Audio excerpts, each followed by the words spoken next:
This behind me is a memorial to engineers. There are many monuments like this in Southampton, but this is no different. This is one of the many memorials that are dedicated to people who have sacrificed their lives during one of the biggest disasters in history. This memorial behind me is called the Engineers Memorial, and it is in tribute to the engineers who have tragically lost their lives on a ship, the biggest ship of its time, the Titanic. Over a century ago, the Titanic sank at the bottom of the Atlantic Ocean, claiming 1,500 lives. In one of the most tragic peaceful maritime disasters in history, the story of the Titanic has never failed to capture the minds and the hearts of many people. In this documentary, I will be discussing the events of the infamous story and reflect on how the disaster had challenged mankind and how nature responded to this overruling dominance. They didn't actually know that she was truly sinking for almost an hour. I will be taking you on a journey from the ship's birth to her wreck underneath the sea. She thought he was dead. God himself could not sink the ship. I will be interviewing various guests as they share their theories and tell the stories of survivors whose voices played important roles in the Titanic's life and death. You want to listen to those stories, and in order to get the stories in the purest form, you don't want to disturb anything. Together, we will be retelling the ship's story in a whole new light.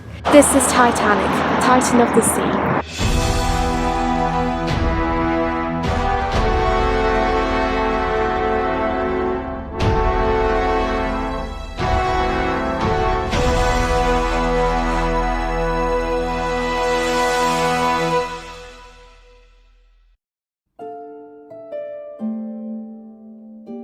If you look in your dictionary, you will find Titans, a race of people, vainly striving to overcome the forces of nature. Could anything be more unfortunate than such a name? Anything more significant? The laws of nature and man could be nothing further from the truth. In his quote, Captain Arthur Rostrum gives a clear description of how man and nature had and continue to go head to head in a battle for survival. And while it's not entirely focused on Greek mythology, it is clear that this battle had been in its wake for thousands of years. But it wasn't until the last 300 years when people began to focus on machinery, steam and technology, and these included ships. Ships have been ruling the waves for at least 2,000 years, and each of them had marked their places in history.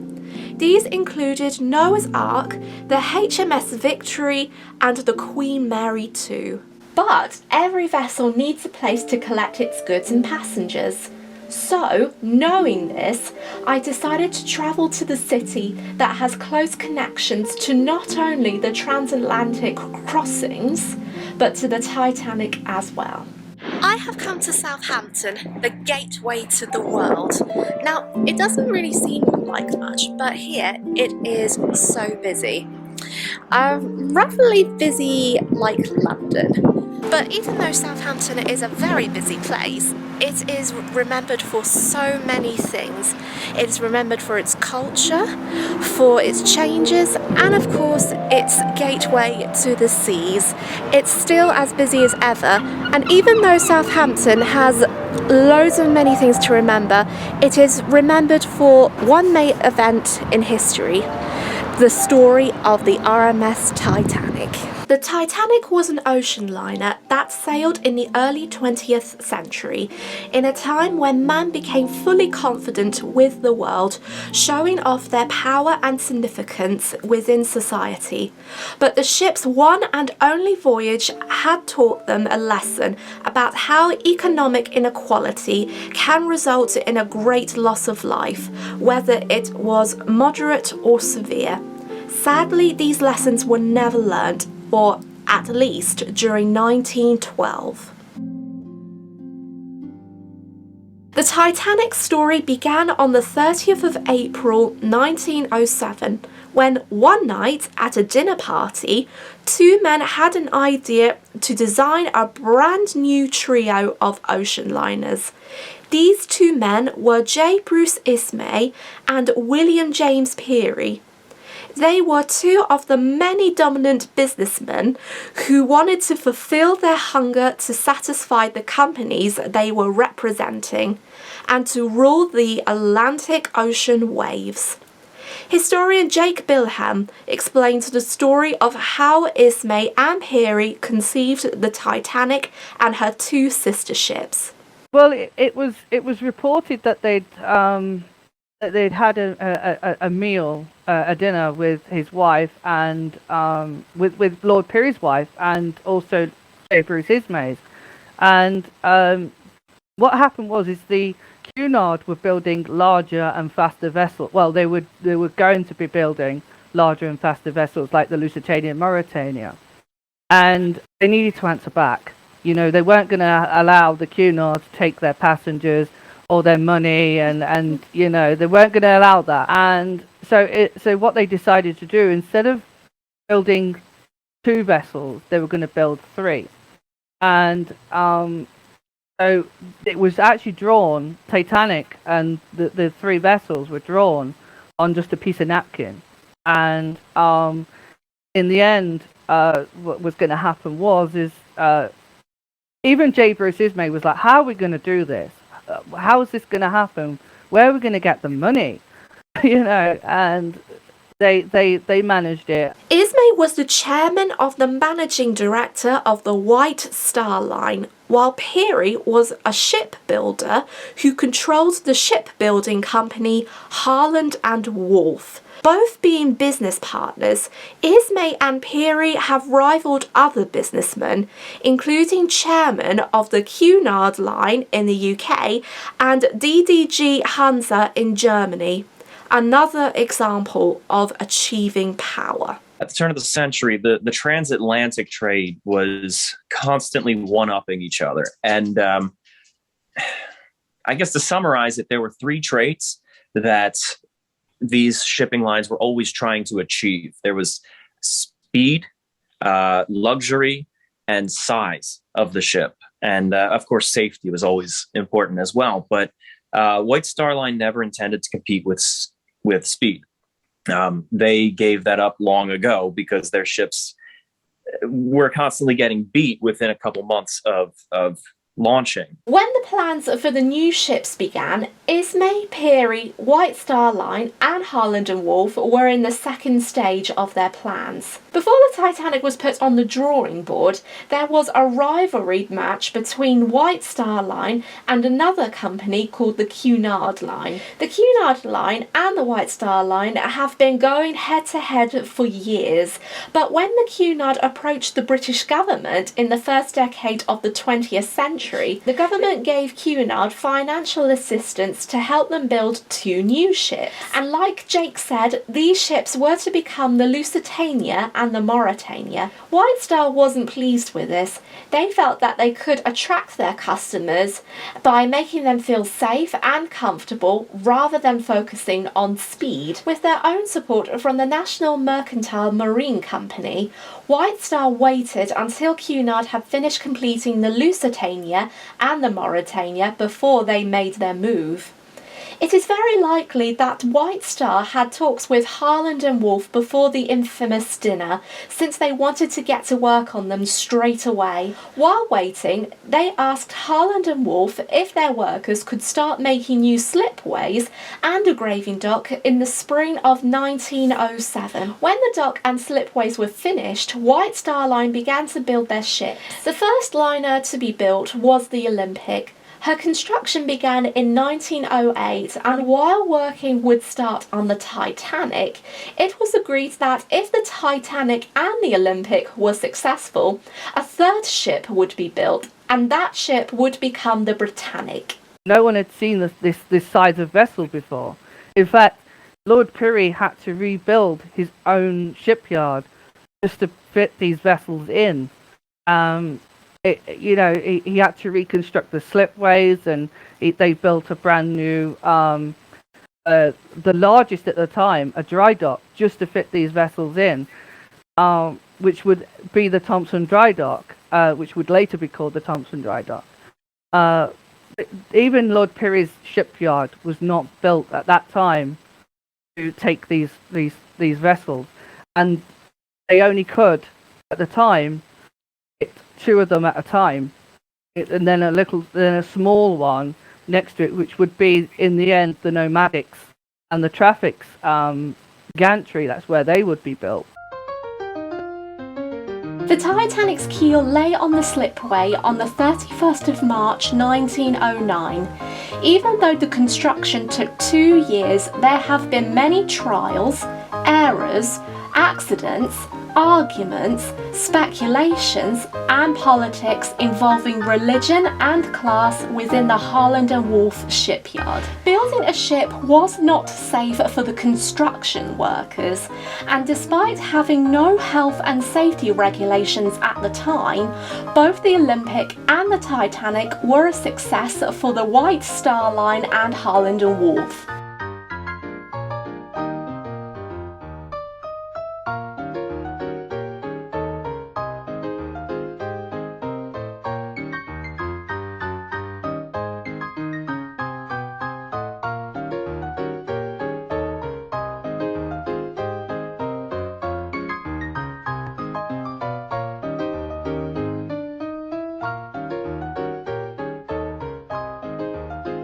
On the 31st of May 1911, the Titanic was completed and still waiting in the Thompson Dry Dock. She became involved in a special event run by Lord Pirrie's wife, Lady Margaret Carlisle. This was special since the White Star Line did not have any ceremonies for their ships during their launch, with the Olympics being one of them. However, Lady Carlisle wanted to raise money for the local hospitals, which she was a patron of. The money that Harland and Wolff collected for the event came from the entrance tickets and visits to the Olympic. With these visits, the White Star Line and Harland and Wolff would allow the public to have a guided tour around the ship so they could see what she and the Titanic were like inside and outside. The charity event was attended by an estimate size of 100,000 people, which included journalists from Liverpool, VIPs, and families of the workers who built the ship. One of the staff members who was in attendance was Charlotte Berman. Charlotte was a stenographer and would have worked in the drafting offices during the construction of the Olympic and Titanic. Charlotte probably knew what was happening, but because the plans were confidential, she was instructed not to talk about what was happening in between the construction period and the launch of both the Olympic and the Titanic. When she attended the launch, Charlotte was joined by her friend Mildred French and her future husband Alexander Irwin. So far, there has been no record of Charlotte's thoughts and what she did during the day, but she must have been very proud of being part of this special occasion. Throughout the morning, the Titanic sat in the Thompson Dry Dock. She was inspected for one last time before a massive crowd came to watch her launch. When it was 13 minutes past midday, rockets were fired for workers and the public to clear the slipway. In a time of 62 seconds, the Titanic moved down the slipway before slipping into the River Lagan with a roar of cheers from the crowd.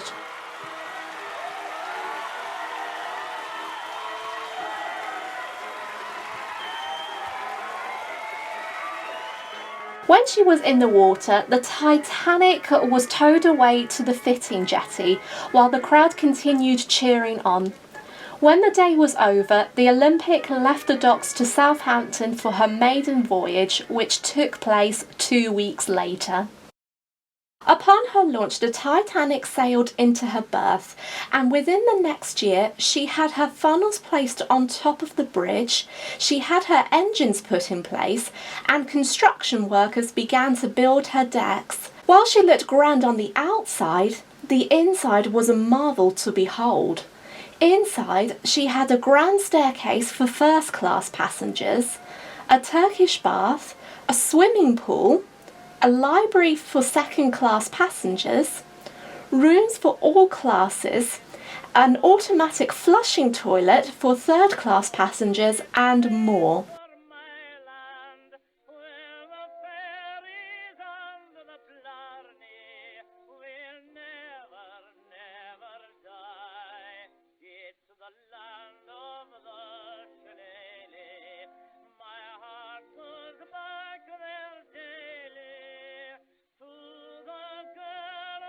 The Titanic also had 29 boilers, which she would burn 850 tons of coal a day.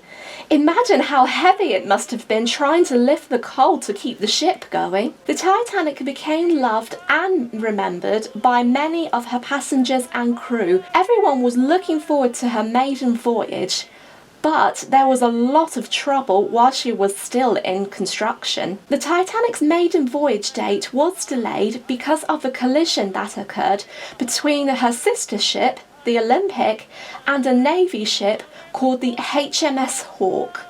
Following collision between the two ships, the Olympic was towed back to Belfast for repairs. When the Olympic was finished, the White Star Line eventually set a date for the Titanic, the 10th of April 1912. But before that, she had to have her sea trials.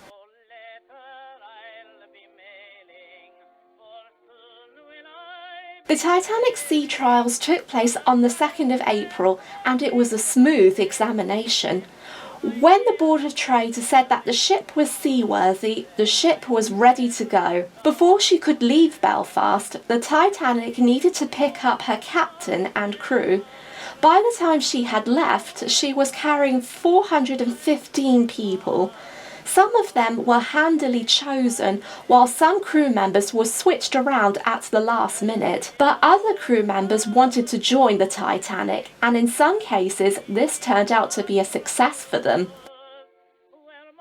Captain Edward J. Smith was selected to be the Titanic's captain, and the Titanic was to be his last ship before he was planning to retire. Joining him was the ship's designer, Thomas Andrews, Second Officer Charles Lightoller, or Light as he was known by the crew, and members of the Guarantee Group.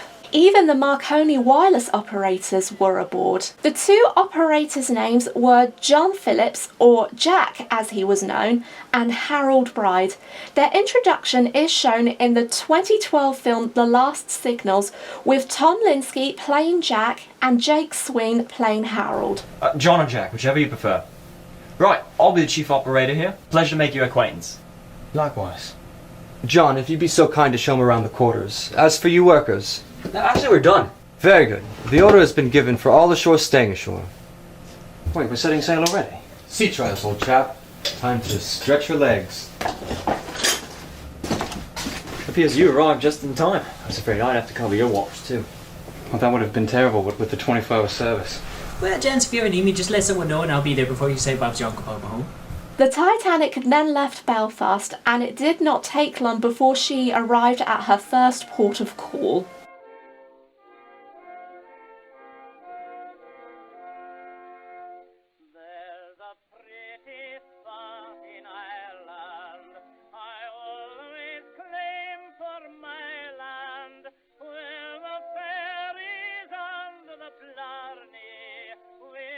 On April 4th, 1912, the Titanic arrived at Southampton from Belfast. There she laid at berth 43 for the next few days.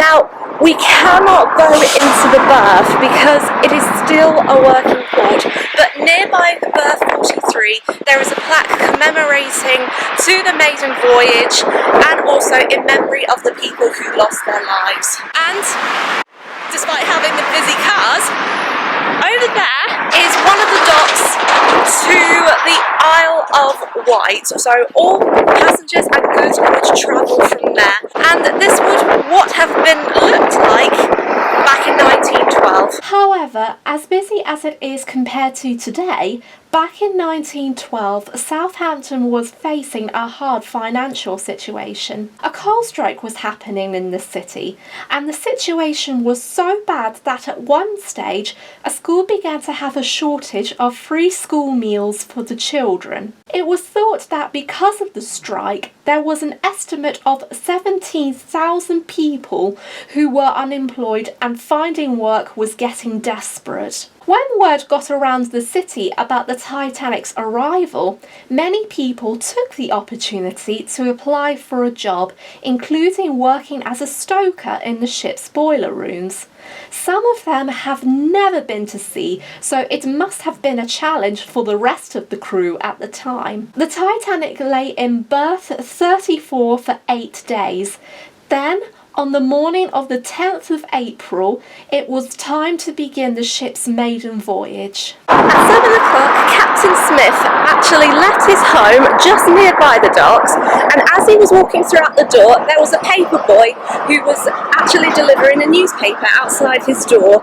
And once he spotted the newspaper boy, he said to him, "All right, son, I'll have that morning paper." When the captain arrived, there was a very important inspection, which went on all morning. And once it was done, all the passengers made their way to the docks. There was a northwesterly wind when the passengers arrived at the docks, but despite the chilly April air, the crowd began to grow as passengers had begun boarding the Titanic. One of the first passengers to board the ship was third-class passenger Leah Ask. Leah was travelling with her son Frank. Before April 1912, Leah's husband Sam was living in America, and Leah was planning to join him. However, both she and her family were concerned about joining Sam across the pond, and they didn't want her and Frank to go. Dr. Shelley Binder is Leah's great-granddaughter. Her family, who didn't really want her to go, this was their only daughter. I don't even know that she really wanted to go, but he was determined. And so she followed him, but her family said, and it's very difficult, it's very dangerous to cross the Atlantic. It's still dangerous. So they said, well, we don't want you to go on any ship.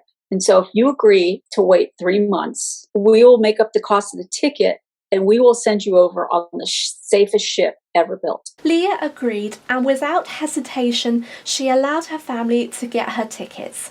Like Leah and Frank, many third-class passengers would have felt emotional and excited to board the Titanic. In a lot of cases, people wouldn't, especially in third class, in the steerage, they wouldn't have probably ever sailed on a ship before, never seen a ship before, because they either lived too far away from the ocean or they just never came across a vessel before. So to see such a gigantic vessel like the Titanic was, in a lot of cases, a big deal. It was a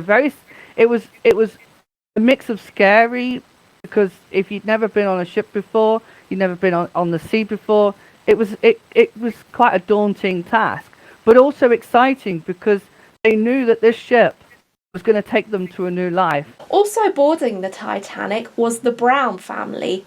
Thomas, Elizabeth and Edith Brown were travelling as second-class passengers. They lived in South Africa, but because of the Boer War, Thomas was struggling to keep his business running. Edith's son, David Haseman, explains how the Browns decided to move from South Africa to America.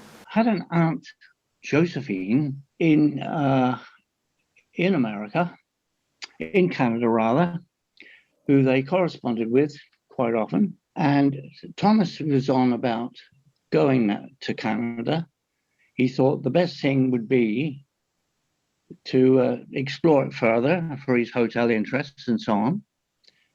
And his mind was finally made up in 1911 that they would do that voyage across to England and join that beautiful modern ship being built called the Titanic, So he made his booking there in Cape Town, and they went on a ship called the Saxon from Cape Town to Southampton. The next family to join them was the Cardwell family.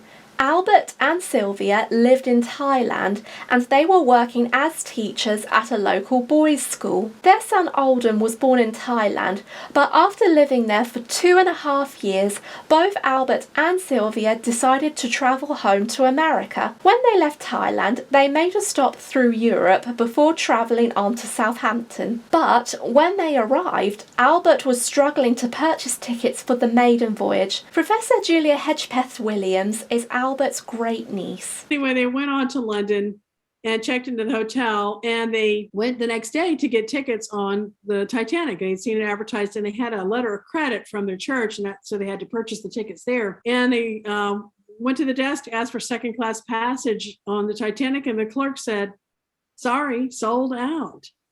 And Uncle Al always said, "Oh, I must have looked like a very disappointed boy," because the clerk said, "Oh, sir, every day there's a cancellation. If you come in tomorrow, you can have the first cancellation that comes in." So he got up very early the next morning. He left his wife and baby at the hotel, but he was nervous and sweating, hoping to get a canceled ticket on the Titanic. And he got there early, waited half a day before somebody called in a cancellation. And it was even in second class, exactly what they had wanted. And so they thought they were the luckiest people in the world because they were going home on the Titanic. So on April 10th, of course, they got on the boat train to head to the Titanic in Southampton. And everyone on the train was talking about how lucky they were to be going on the world's largest, newest, and most luxurious ocean liner and unsinkable. Well, they had never heard the unsinkable part. They were kind of surprised. And in fact, Sylvia was very skeptical. And she was so skeptical that when they got aboard and the deckhand was carrying their luggage to their room, she said to him, "Is this ship really unsinkable?" And he answered with the most famous line ever spoken about the Titanic, "Yes, lady, God himself could not sink this ship." And joining them was the Hart family, Edith Russell and Lawrence Beasley. However, not everyone was excited about the maiden voyage. Esther Hart and Thomas Brown experienced some strange feelings about the ship. In a 1993 interview, Eva Hart describes her mother's feelings about the Titanic and how she felt when she told Eva's father that to say a ship was unsinkable was flying in the face of God. My mother had this dreadful premonition. She'd never had one before and she never had one after. But she said, "No, we can't do this. It's quite wrong. Something dreadful will happen." And I tell you what the sort of woman she was. She'd got both feet on the ground, and for her to behave like that was absolutely unbelievable to everyone. But she just had that premonition. David also shares what happened to Thomas as he, Elizabeth and Edith made their way onto the Titanic. Going up the gangway, Thomas came over very strange. He felt faint. And in those days, people were very much into religious things and signs and omens. And his mother said, "Perhaps that's an omen, don't worry about it." He said, "I just felt strange, that's all."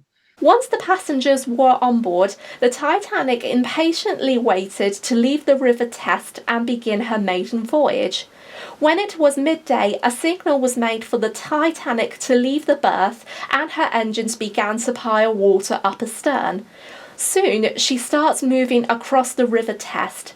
But before she left the harbour, the ship got involved in a very near collision. When the Titanic was sailing past berth 43, people suddenly heard the sound of ropes snapping before the passengers and the crew realised what was happening. Coming towards the ship, they saw an American liner that was heading straight for the Titanic's hull.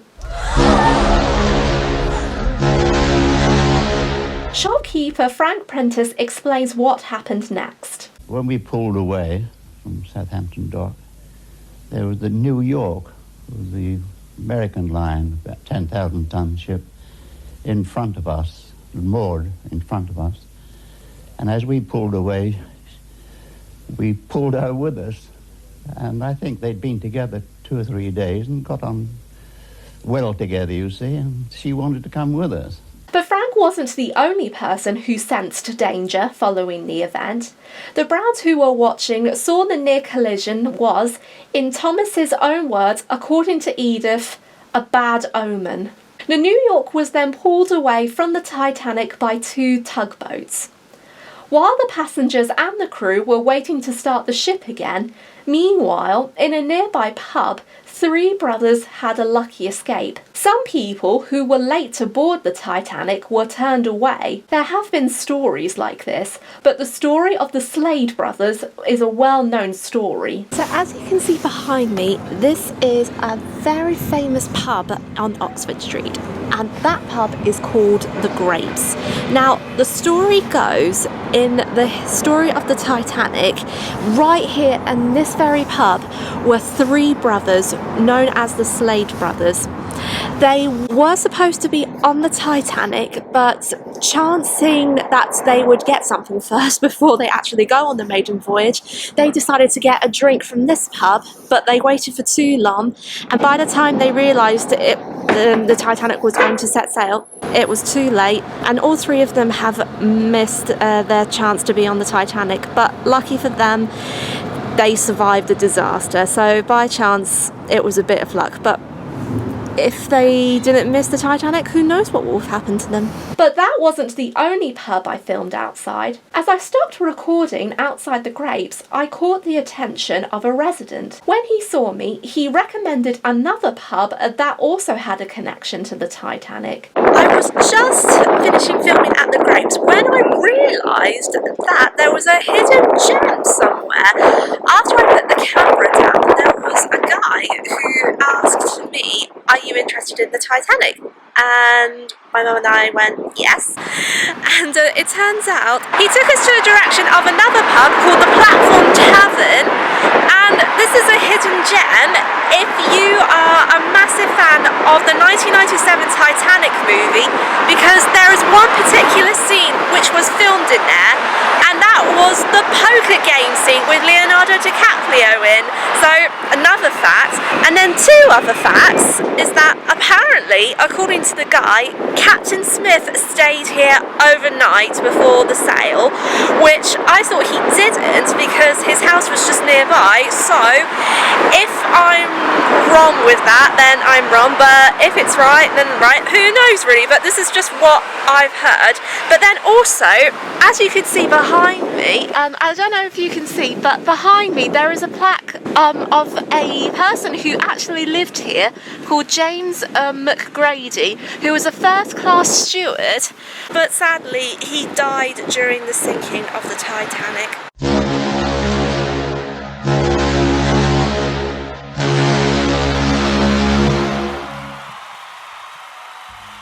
After waiting for half an hour, the Titanic continued her journey on the River Test, sailing away towards the open ocean and beginning her maiden voyage to New York. And like the Titanic, after spending 2 days in the city, it was time for me to say goodbye and to return home. I didn't get much footage down in Southampton, but I thought that it was a successful trip.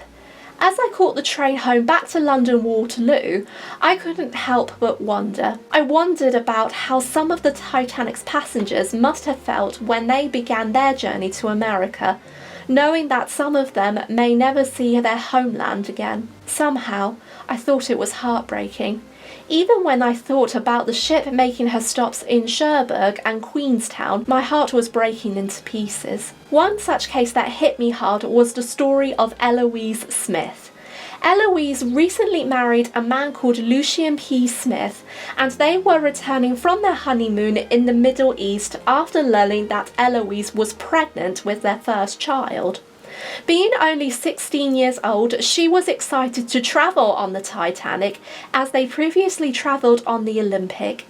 When they purchased their tickets in Monte Carlo, a spine-shivering moment occurred when Eloise told a ticket master about the Olympic. Brandon Smith tells us what Eloise had said to the ticket master. The ticket salesman later remembered Eloise because she was being funny at the time. She told him, we were on the Olympic when it lost its propeller. Let's hope that this time the ship doesn't sink. After collecting her passengers in Cherbourg, the Titanic made her final stop at Queenstown. She stayed for a while when more third-class passengers came aboard. When it was time to go, most families and groups began to cry as they took one last glimpse of their homeland. Forever. Some passengers were excited to get to New York. In Jack Thayer's own words, he describes the weather and the trip was... The weather was fair and clear. The ship palatial. The food delicious. Almost everyone was counting the days till we would see the Statue of Liberty. Following her departures from Southampton, Cherbourg and Queenstown, the Titanic continued to sail in the open waters. Most passengers and crew enjoy working or staying in this floating palace. Although I could happily describe life on board the Titanic, I have decided to let the passengers share their memories of the Titanic in their own words.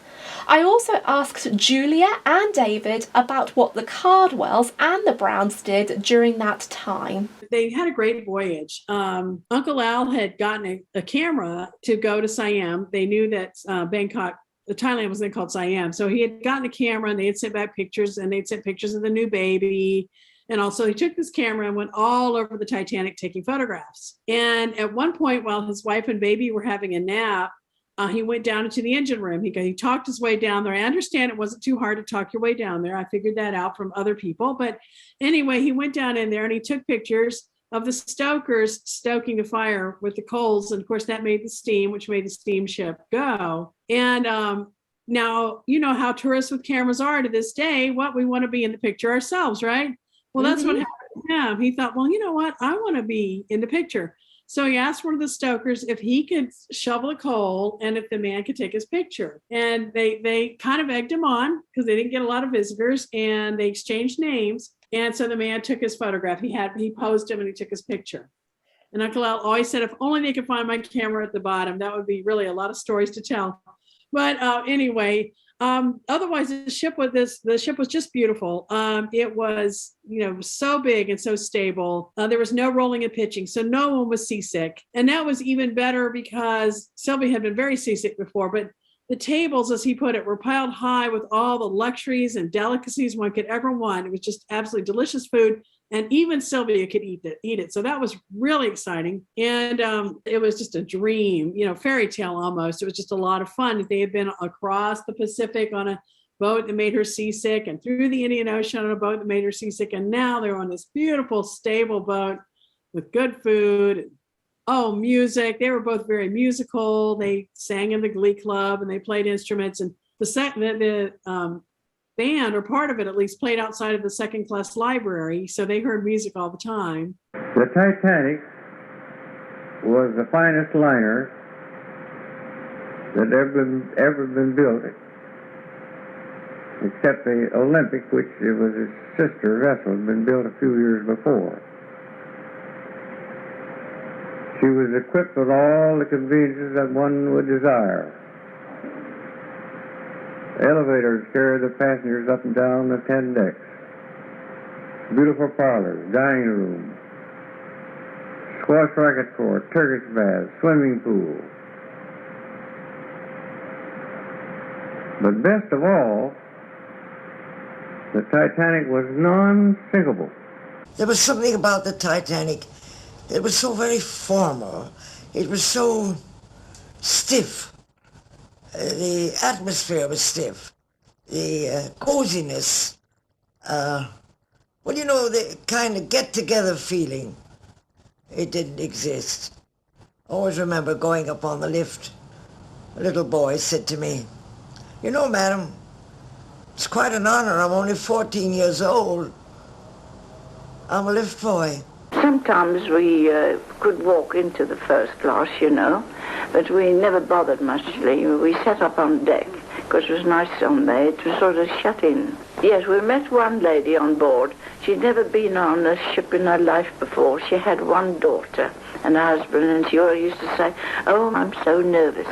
I've never been on a ship, She wasn't very happy about it at all, but I don't know what became of her or her family." During the voyage, Captain Smith did his rounds. Now, in those days, it's quite normal. They don't do it today because ships are so big, you know, and that. But in those days, the captain would always do his rounds and meet the passengers on deck. In all the classes, even the third class, he'd pop down there and have a chat with them. And he spoke to Thomas, and he said, "How are you enjoying the voyage?" and so on. And my mother said to him, "Have you got dogs on board?" He said, "I believe we've got a couple on the dog deck." And she said to him, "Have you got a dog, Captain?" He said, "Yes, I've got one home back in Southampton. Captain Smith."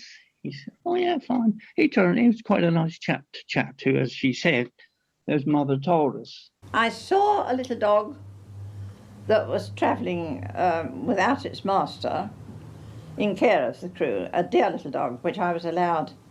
My father managed to get round one of the sailors to let us go aft where this little dog was. There were a lot of dogs on board, and I loved that little dog dearly.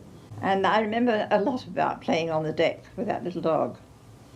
I remember the dining saloon very well, which was very nice. I remember the playroom, I suppose it was a playroom, where I played quite a lot with other children. And the decks where my father walked with me, of course, second-class decks. But it isn't blurred at all, but it's all shadowed by what happened eventually.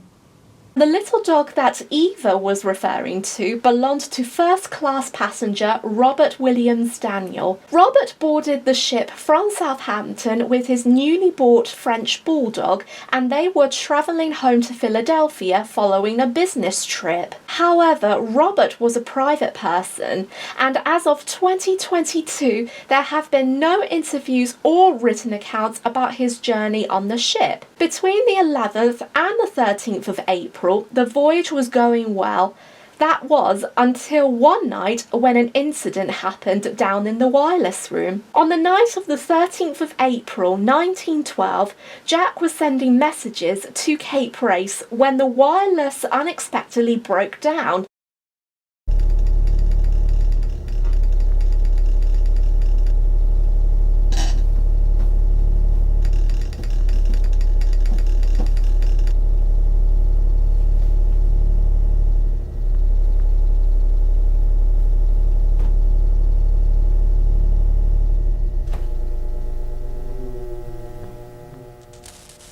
This frustrated Jack and Harold as they had a lot of messages to send. On the Titanic, there was a telegram where if passengers wanted to send a telegram, they would have to send their message to the purser's inquiry office, where it would be written onto a maconigram. And how much would it cost to send a telegram? The cost would be 12 shillings and 6pence. When the message was written, it would be sent through a delivery system. From there, it would travel to the wireless room where Jack and Harold would send each message to Cape Race when it was ready to be sent. When the wireless broke down, certain rules had to be followed for not just the two men, but for all operators in general. Tom explains what happened next. The machines broke about 24 hours prior to the collision. I show that in the film. They were not supposed to fix it. It actually says in their manual and in their training that if the machines break in the middle of a voyage, you leave it broken. You just stop sending it, because a lot of the operators were geeks, like tech geeks of the time, and they were overconfident, and they thought, well, I'm a technician, I know how to fix this. And then most often they would break it worse. So they were supposed to leave it broken. They broke the rules and fixed it themselves. Had they not done that, they wouldn't have had a functional wireless machine that night.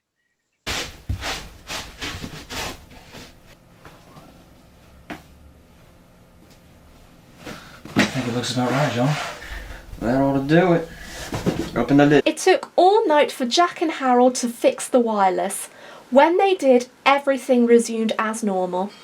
While Jack and Harold were sending messages from the Atlantic Ocean, the rest of the world began to make headlines and speculations, wondering if the Titanic could beat the Mauretania and hold the blue ribbon for the fastest Atlantic crossing. As exciting as it sounded at the time, it would have been impossible since the White Star Line only focused on luxury and comfort rather than speed. But was this true? If so, why was there a change to her route?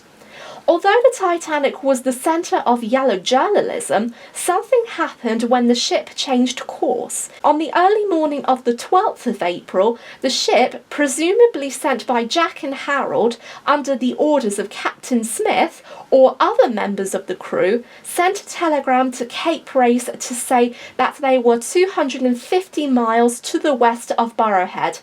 By midday, the ship's position was 50 degrees north, 0.6 north, 20 degrees 045 point west. On the 14th of April, the Titanic's position was 42 degrees 02 north, 44 degrees 31 west. But by almost 6 p.m. ship's time, the Titanic suddenly changed course. Why did the captain or the crew decided to change the Titanic's course? Possible answer or answers could explain this change and why it had occurred. Well, in those days, sailing in ice fields, see, a lot of people think that what Captain Smith was doing was wrong and it was dangerous. But in those days, it was actually common practice. Although it was it was scary business. Before Titanic, well, I would say, before Titanic, a vessel hadn't really come in, hadn't sunk because of an iceberg or a collision with an iceberg. There was a vessel previously to the Titanic it was called the Arizona, and it had come into contact with an iceberg and hit it head on, and it buckled the bow, and it hadn't sunk. It actually made it back to dry land. So that didn't really deter of they shouldn't be doing what Captain Smith was doing anything wrong. It was actually quite common practice to speed through an ice field, although they were quite wary of the ice. Unfortunately, what happened with the Titanic was a very peculiar night. I mean, they had no moonlight. The sea was calm. It was flat calm like a mill pond, as Captain Smith once remarked to Lightoller himself. Even he remarked, well, there would be no crash against the iceberg, and even though they were getting ice warnings during the voyage, in fact, unfortunately, what happened was the Marconi itself was not there for safety. It was there for the first class enjoyment. It was as if we take for granted now we text our phones to each other, and that was the idea. And it was to so that the first class could send a text to their business and say, oh, look at me, I'm sailing on the Titanic, I'm in the middle of the ocean. And unfortunately, the case is that Phillips and Harold Bride, Jack Phillips and Harold Bride, the wireless operators, weren't actually working for the White Star Line. They were working for a totally different company, which was the Marconi company. And it wasn't actually the captain's, at that time, wasn't his duty to acknowledge or take these ice warnings seriously. He would, say, okay, thank you, Sparks, and then that would be it. He'd read it, and then that would be it. In fact, J. Bruce Ismay at one point had an ice warning, and he showed it to a load of passengers and said, look at this. It was put in his pocket, and it was handed back. It was reported to have been handed back to the chart room later on. But yeah, this is what I mean. It was there for entertainment. It was just there. Look at this. Look what I have. And again, it didn't deter the ship from speeding or anything or turning in it. It was, Titanic wasn't actually going at full speed. A lot of people think or get the misconception that the Titanic was speeding through the ice field. In fact, half of her boilers weren't even lit. In fact, in boiler room number 3, the boilers weren't even lit. You've got to imagine Titanic had 29 boilers. Not all of them were lit, and she was only going at 21 or 22 knots. On the 14th of April, the morning sun rose into the sky and above the sea. A lifeboat drill was due to take place, but at the last minute, Captain Smith had cancelled it. It was cancelled as he was worried about delaying the Sunday services on the ship. At 10:30 in the morning, Anglican and Catholic services had begun for all classes, including one that was held in the second-class dining saloon. Julia explains what happened when Albert, Sylvia and Alden attended the service that morning. On April 14th, it was a Sunday, and they went to the second class dining saloon for a hastily organized church service, which is mainly a hymn sing, and they sing hymn after hymn after hymn. But the chief hymn around which Reverend Carter made the sermon was the old naval hymn, Eternal Father, Strong to Save.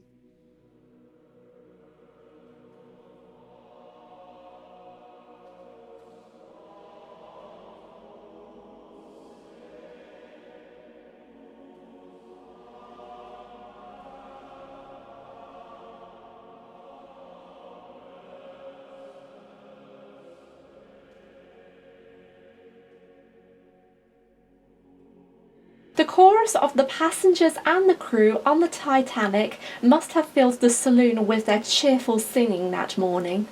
Looking back on all of this, I still find it odd that someone would choose a song about the dangers of the sea on a ship.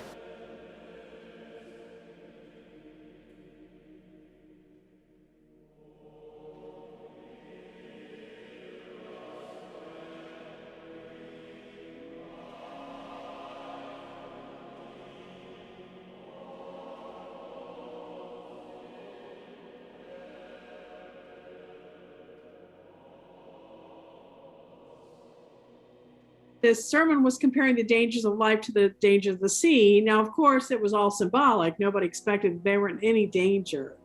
But Uncle Al would say sometimes, we were so happy to be worshiping God that night. We just didn't know how many of us would meet God that night. When the day continued into the afternoon, there was a sudden drop in temperature and it became noticeable. All day Sunday, the passengers thought it was pleasant out. Like they were outside having fun and everything. And then around 4 or 5 in the evening, ship's time, they noticed it got really cold. Like the temperature just plummeted.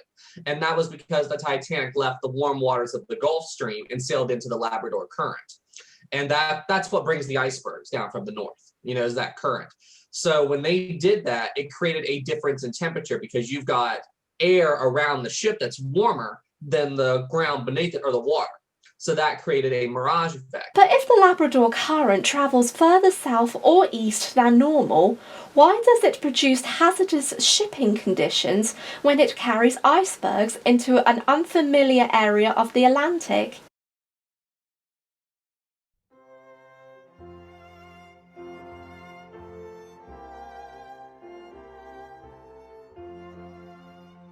As the day went on, everyone continued their day as usual. Eva and her family spent the afternoon having lunch together. After lunch, Lawrence Beasley was on his way to the library when he met the Reverend Carter and his wife. He overheard the Reverend discussing the hymn service in the second-class dining saloon to prepare for the evening. When the evening came, many passengers were preparing for the night's events. All classes attended dinner with many selections for first class as they tucked into a meal that had 11 courses. After dinner, Lawrence attended the hymn service in the dining saloon. After dinner, Mr. Carter invited all who wished to the saloon and to the accompaniment on the piano of a young Scottish engineer going out to join his brother fruit farming at the foot of the Rockies. He started some 100 passengers singing hymns. It was curious to see how many requested hymns dealing with dangers at sea. I noticed the hushed tone with which all sang the hymn for those in peril on the sea. The singing went on until about 10 o'clock, and there were several stewards standing about waiting to serve biscuits and coffee before going off duty. Mr. Carter brought the evening to a close, thanking the purser for the use of the saloon and saying a few words on the happiness and safety of the voyage hitherto, of the great confidence all felt on board this this great liner with her steadiness and her size, and the happy outlook of landing in a few hours in New York. In third class, everyone was in bed. There was a rule where passengers in third class had to be in bed by 10 o'clock.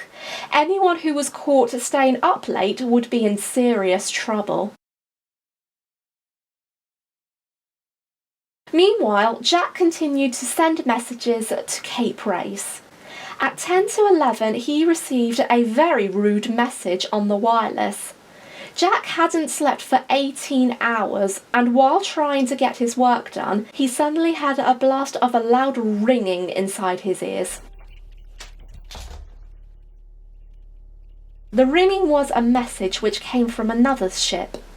The message said, "I say, old man, we are stopped and surrounded by ice." In response, Jack replied, MLW. This is MGY. Shut up. Shut up. You're jamming my signals. I am busy. I am working. Cape Race.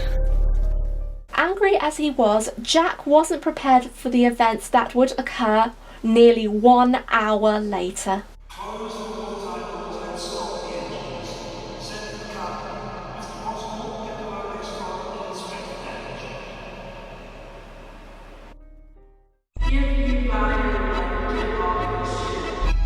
Next time on Titanic, Titan of the Sea, it is the 15th of April 1912, a night to remember. In less than 3 hours, the Titanic would sink underneath the sea. But what happened during this time? I think the Titanic disaster was a combination of a lot of things that went wrong. I mean, when you were 18, you were probably curious too. She said she could see them standing together for a while. But when people say that music played as the ship went down, that is a ghastly, horrible lie.